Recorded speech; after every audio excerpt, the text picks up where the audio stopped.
Di awal era pertumbuhan Islam, dunia pengetahuan mengalami zaman keemasan dengan bermunculnya ilmuwan-ilmuwan muslim yang hingga saat ini penemuannya masih digunakan dan menjadi rujukan sebagai dasar dari perkembangan pengetahuan modern. Namun mungkin karena kurangnya publikasi dan banyaknya peristiwa sejarah, menjadikan nama-nama mereka kurang dikenal, bahkan di kalangan para umat muslim itu sendiri.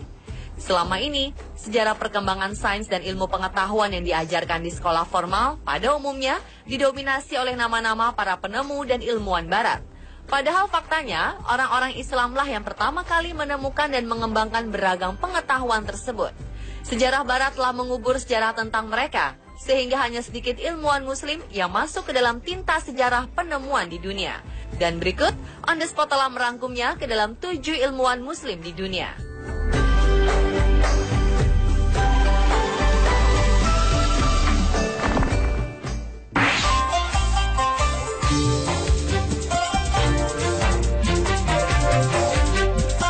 Nama lengkapnya adalah Abu Ali Husain bin Abdullah bin Hasan bin Ali bin Sina.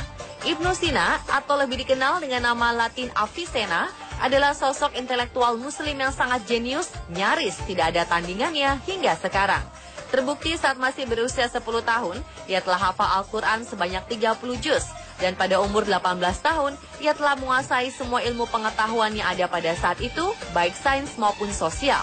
Terlihat bahwa Ibnu Sina adalah sosok yang berwawasan sangat luas. Ia merupakan bapak kedokteran sedunia. Terbukti, ia sangat banyak membidangi kelahiran ilmu kedokteran yang banyak dimanfaatkan oleh kaum pelajar yang mendalami ilmu kedokteran hingga saat ini, tak lekang oleh waktu dan zaman. Bukunya yang terkenal di bidang kedokteran yaitu Qanun Fiatib telah berabad-abad menjadi pegangan di universitas-universitas terkemuka di Eropa.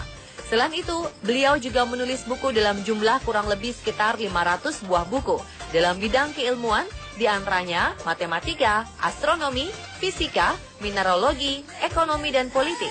Namun sayang, hampir separuh buku karya beliau telah lenyap saat ini, pasca tentara Mongol menyerbu kota Baghdad. Ibnu Sina juga dikenal sebagai filosof, psikolog, pujangga, pendidikan, dan sarjana muslim yang hebat.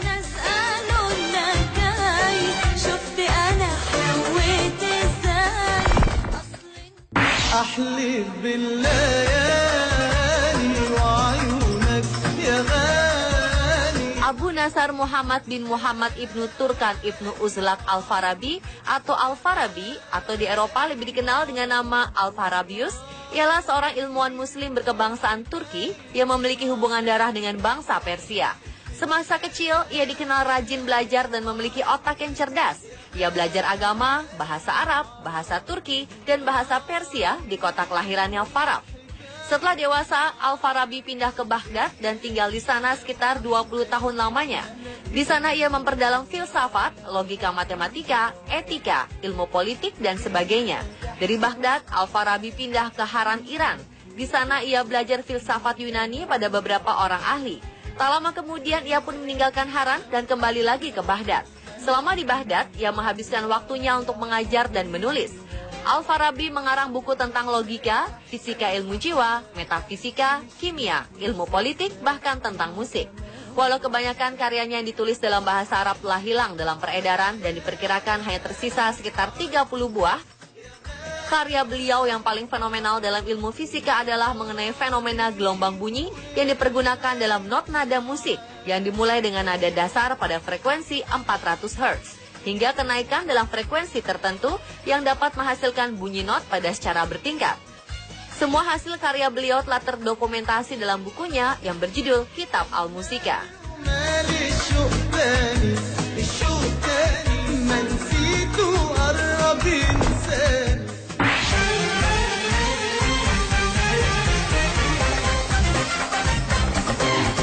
Al-Battani adalah nama seorang ilmuwan yang disebut-sebut berjasa menemukan hitungan jumlah hari dalam setahun. Bernama Abu Abdullah Muhammad ibn Jabir ibn Sinan Al-Battani, orang Eropa menjulukinya dengan sebutan Al-Batinius. Ia lahir di dekat kota Batan, Haran, dan dikenal sebagai ahli astronomi dan matematika terbesar di dunia pada abad pertengahan. Ia memiliki 2 karya yang fenomenal dalam matematika dan astronomi. Dalam bidang matematika, ialah ilmuwan yang pertama kali memperkenalkan fungsi trigonometri berupa sinus, kosinus, tangens, sekan, kosekan, dan kotangans. Dalam bidang astronomi, ialah ilmuwan yang pertama kali berhasil mengukur lamanya waktu dalam 1 tahun Masehi secara teliti, yaitu 365 hari, 5 jam, 46 menit, 24 detik. Sehingga dari hasil pengukurannya, inilah terdapat suatu perhitungan yang menyatakan bahwa sekali dalam kurun waktu 4 tahun, terdapat 1 tahun kabisat dalam tahun Masehi. Namun sayang, sangat banyak di antara kaum cendekiawan muslim dari berbagai disiplin ilmu saat ini yang tidak mengenalnya. Padahal tanpa beliau, tidak akan ada perkembangan ilmu matematika, astronomi, dan aplikasinya di bidang teknologi yang berkaitan hingga saat ini. Terutama perkembangan dan penemuan iptek yang banyak mempergunakan fungsi trigonometri dalam proses penciptaan dan pengembangannya.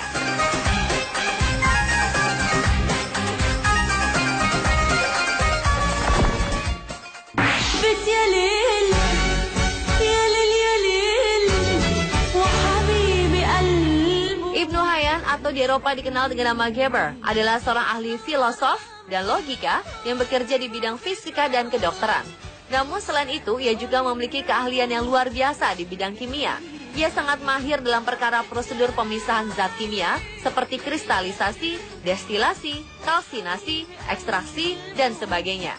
Keahlian lain yang dimilikinya adalah kemampuan yang baik dalam membuat berbagai macam jenis zat asam, sehingga tampak bahwa ialah ilmuwan pertama kali yang menemukan berbagai macam prinsip-prinsip pemisahan zat dalam ilmu kimia yang terpakai hingga zaman sekarang dalam bidang keilmuan fisika dan kimia. Maka tampaklah jika Ibnu Hayyan tidak ada, diperkirakan minyak bumi hingga saat ini tidak akan bisa diolah menjadi beberapa macam seperti bensin, aftur, solar, dan sebagainya. Karena proses pengolahan minyak bumi menjadi berbagai macam fraksi, maka berkaitan dengan proses destilasi. Jadi secara otomatis tidak akan ada kegiatan industrialisasi dan transportasi sampai saat ini. Selain itu dapat juga kita lihat jika Ibnu Hayyan tidak ada, maka mungkin tidak akan ada proses pembuatan gula dan garam yang berkaitan dengan proses kristalisasi.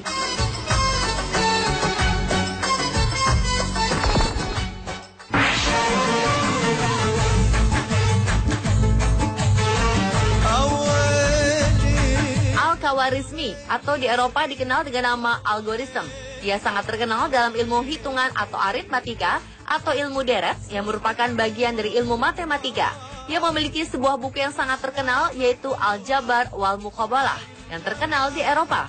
Adapun bentuk karyanya fenomenal antara lain algoritma atau dalam bahasa Indonesia dikenal dengan istilah algoritma yang dapat diartikan secara umum sebagai urutan langkah yang harus ditempuh dalam memecahkan suatu permasalahan.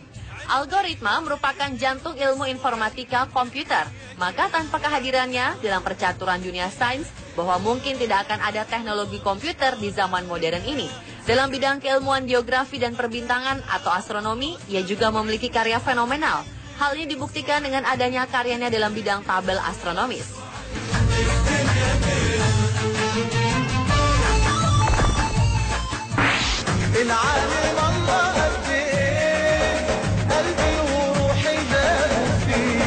Ialah muslim pertama yang meraih penghargaan Nobel Kimia pada tahun 1999. Ia adalah Dr. Ahmed Zewail, ilmuwan Mesir lulusan Universitas Alexandria, Mesir, yang meraih gelar doktor di Universitas Pennsylvania, Philadelphia, Amerika Serikat. Kimia adalah hidup Zewail. Sejak kecil, ia sudah jatuh cinta pada kimia. Zewail kerap menghabiskan waktu berhari-hari untuk melakukan beragam penelitian kecil-kecilan. Di mata Zewail, kimia amat mempesona dan keseriusannya mempelajari kimia mengantarkannya lulus dengan predikat cum laude.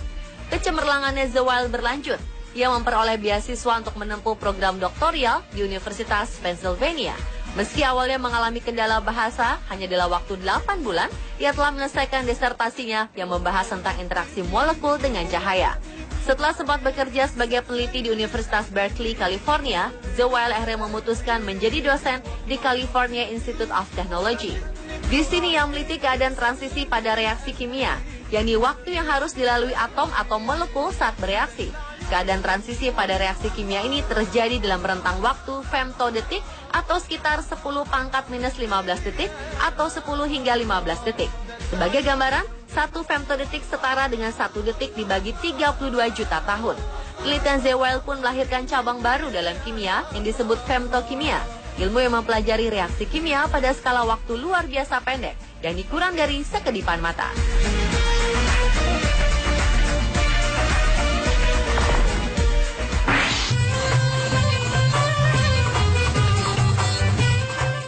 abad 21 lainnya yakni fisikawan matematika dari Universitas Harvard, Kamran Fafa.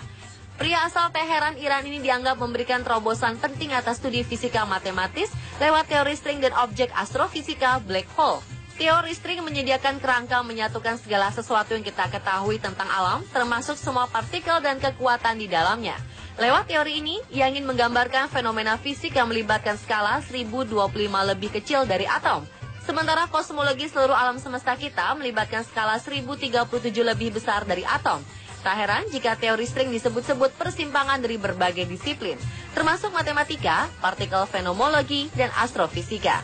Nama Kamran Fafa melejit di tahun 2008 setelah ia menerima Dirac Medal, penghargaan paling bergengsi di kalangan ilmuwan. Melalui teori string dan geometri, Fafa mencermati gejala misterius astrofisika black hole di dalam semesta. Teori black hole merupakan buah karya ilmuwan jenius Stephen Hawking. Sepanjang karir akademiknya, Kamran Fafa sudah bolak-balik tampil di panggung penghargaan fisika dan matematika. Selain sibuk mengajar di Harvard sebagai profesor besar ilmu sains sejak 2003, ia juga aktif sebagai komisaris di Network of Iranian for Knowledge and Innovation atau NIKI, organisasi non-pemerintahan digagas para akademisi Iran yang tersebar di Amerika dan Eropa. Dan itulah pemirsa ketujuh ilmuwan muslim terhebat versi On The Spot.